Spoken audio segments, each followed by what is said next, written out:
Hi, I'm Mike Reynolds, senior reporter covering the media industry with S&P Global Market Intelligence, Tech, Media, and Telecom News Team. Welcome to MediaTalk, a podcast hosted by S&P Global, where the news and research staff explore issues in the ever-evolving media landscape. Today, we're extending our Hollywood franchise, if you will. I'm once again joined by S&P Global Market Intelligence CAGR Senior Research Analyst Wade Holden, who specializes in the box office and the movie business, and Mac Matthews, an Associate Director of Editorial Design and Publishing and a big film aficionado. We're going to put S&P Global's version of Siskel and Ebert to work on a number of fronts. The box office year that was 2024, the strong winter holiday season. Wade and Mac are also going to weigh in on the early returns thus far in 25, exchanging a bit of Oscar talk, and then give us a glimpse of what's in store with the big films ahead in 2025. Before getting started, though, we just wanted to extend our thoughts and prayers to everyone in LA and its environs impacted by the deadly wildfires. Wade, how we doing? You ready for this? I'm doing well. I'm ready. All right, Mac, how about you? Doing great. Can't believe how many movies they're going to make about Bob Dylan before they make a single movie about the time I wrote a rap verse about nutrition. Okay. All right. That's interesting. Let's go from macro to micro. Wade, how did 2024 finish up overall at the box office relative to 23, which had an extra week, a 53rd week? Right. Yeah. Total box office was down 6.4% to 8.57 billion. So a bit of a step back in terms of recovery. And again, not as many people coming through the theater doors? Right. Yeah. Admissions were down 7.5%.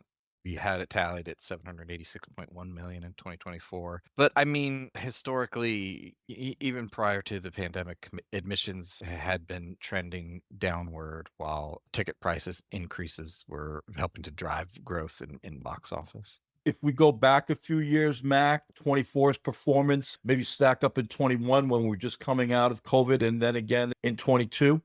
Yeah, I mean, we're looking pretty good compared to the days when we were just coming out of the pandemic. But as Wade was saying, we're still down from some of those peak numbers pre-pandemic. We're drifting downward, but it does look like the industry still has some legs. Let's go back to 23, if you would. The movie community buzzed about the cultural phenomenon that was Barbenheimer.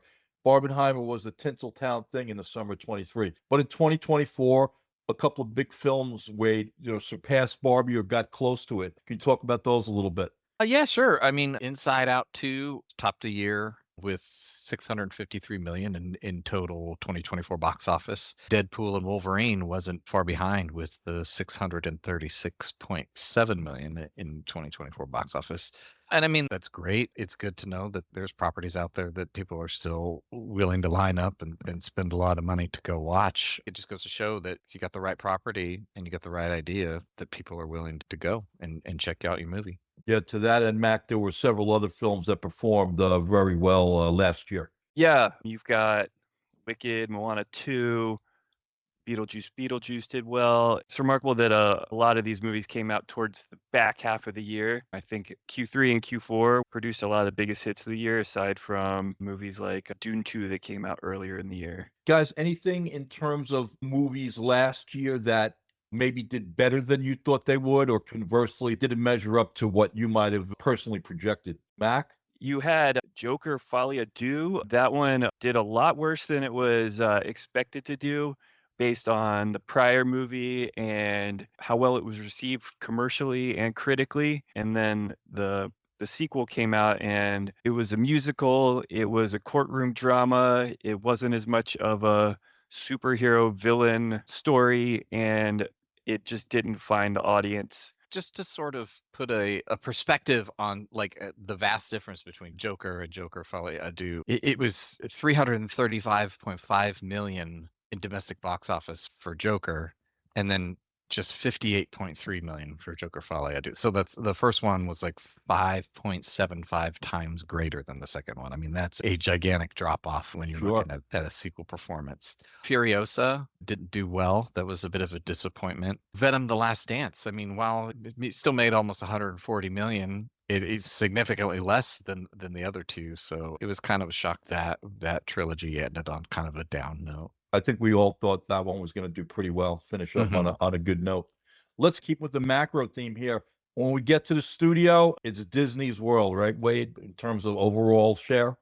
Yeah, pretty much. I mean, it's been, I think, 4 years in a row now for them, and 8 out of the past 10 years that they've sort of been the domestic market share leader. Their 22 films that they had in release in 2024 made almost 2.19 billion, averaged 99.5 million per film. So it was almost a blockbuster average for them. It was pretty great. They had fewer films in release in 24 than they did in 23, and they took in more box office. So Disney still is holding on to some very valuable IP. Let's take a little deeper dive, guys, into the winter and holiday season. It was a good one, right, Wade? Yeah, it was pretty decent all around. Our fall season, the way we track it, it broke 1 billion in box office and was up 10.5%. And the winter was even better with almost 1.87 billion and up 28.3% from the winter of 2023, even with that extra week that 2023 had based on the calendar anomaly that comes with the way we track the box office.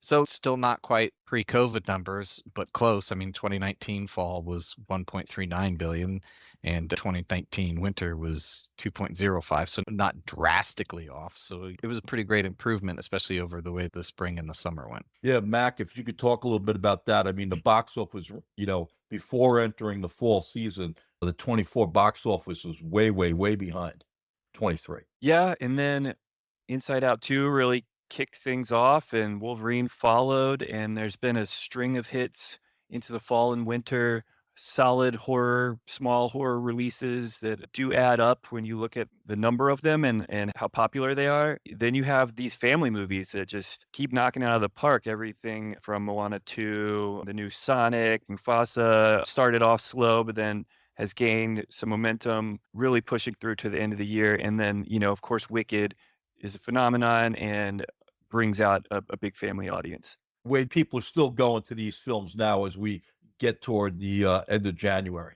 Right. Yeah. Call them the holiday holdovers. And they're typically the bigger draws as we start off the new box office year. That's generally always the case. It's just there's only been a few sort of new wide releases, and unfortunately, they haven't really captured audience attention the way people had hoped. The new Wolfman picture that I'm guessing Universal was kind of hoping might kick off some excitement and let them kind of roll with their monster film properties that they've had for forever. It only made 10.9 million in its first weekend in theaters, and that was below the 15 to 25 million that people were projecting the film would make. So it was a bit of a disappointment. Yeah, and then Den of Thieves 2 has only made about 26.2 million in the couple weeks. The main draw has still just kind of been the holiday holdovers. So that's a bit of a disappointing start then, Mac, in terms of the first month of 25. This has historically been a time when studios will put out things that they've made, but they aren't as sure about. It's considered, some call it a dumping ground.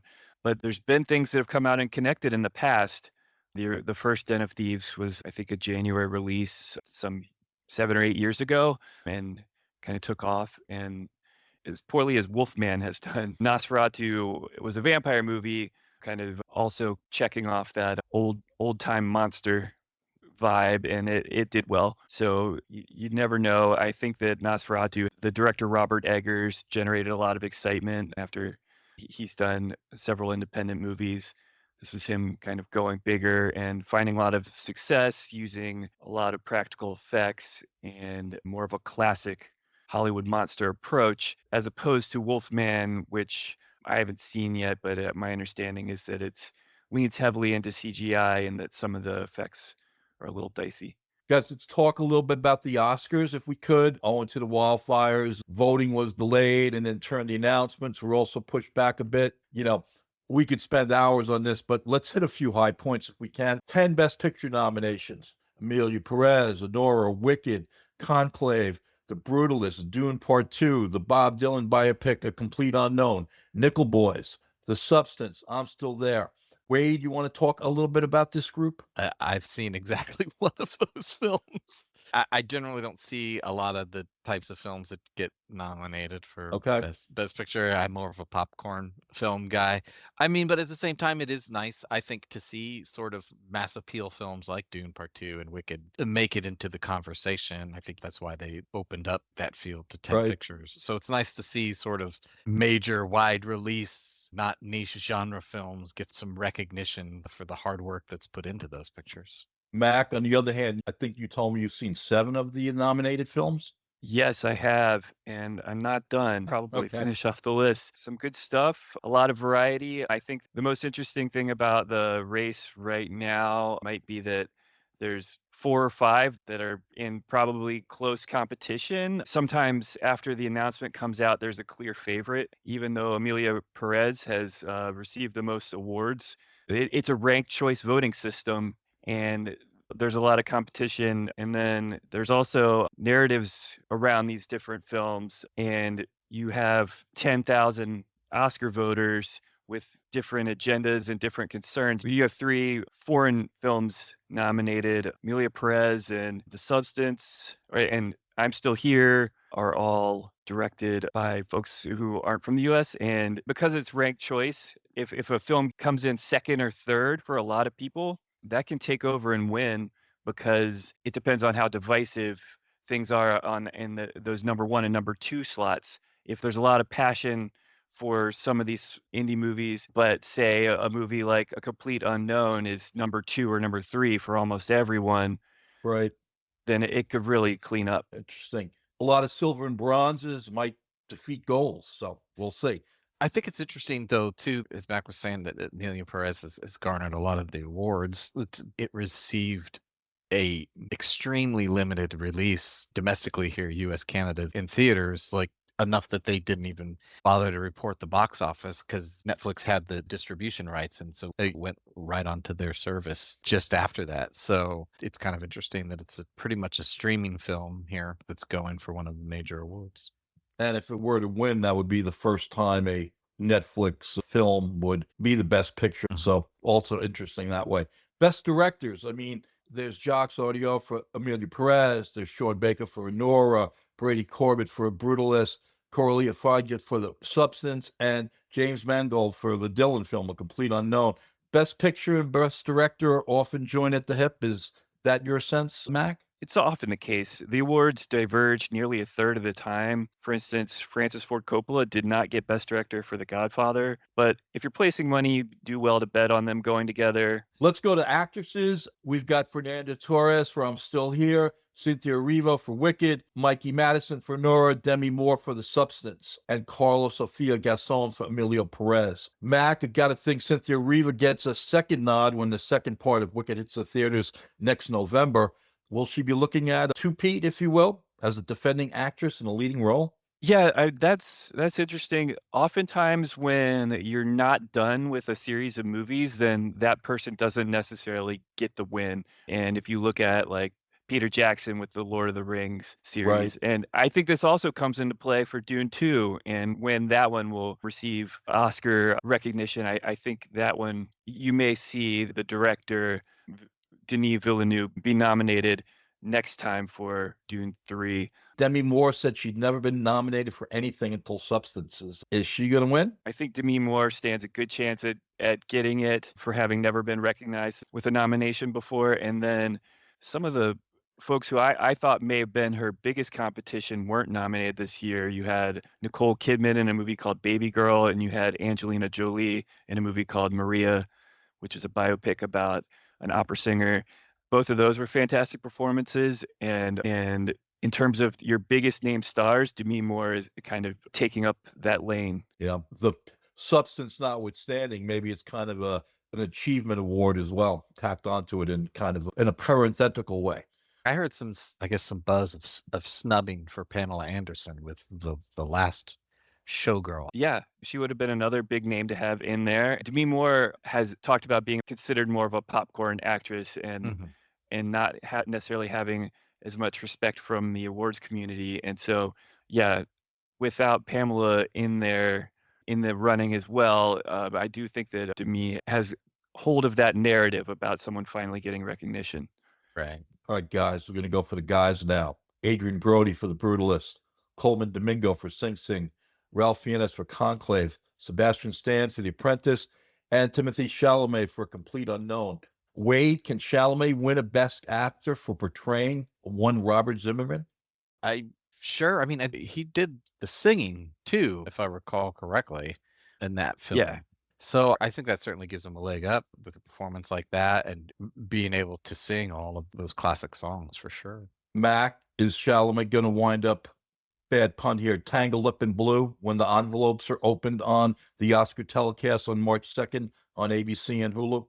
I think there's a decent shot we'll see that. I think Adrian Brody has garnered a lot of attention for his role in The Brutalist, but an editor from The Brutalist did an interview recently or said something about how they used AI to augment his accent work in the film, and I'm not sure how much that's going to impact things with Oscar voters. It's a sensitive subject in the film industry. Okay, I didn't know that. That's cool.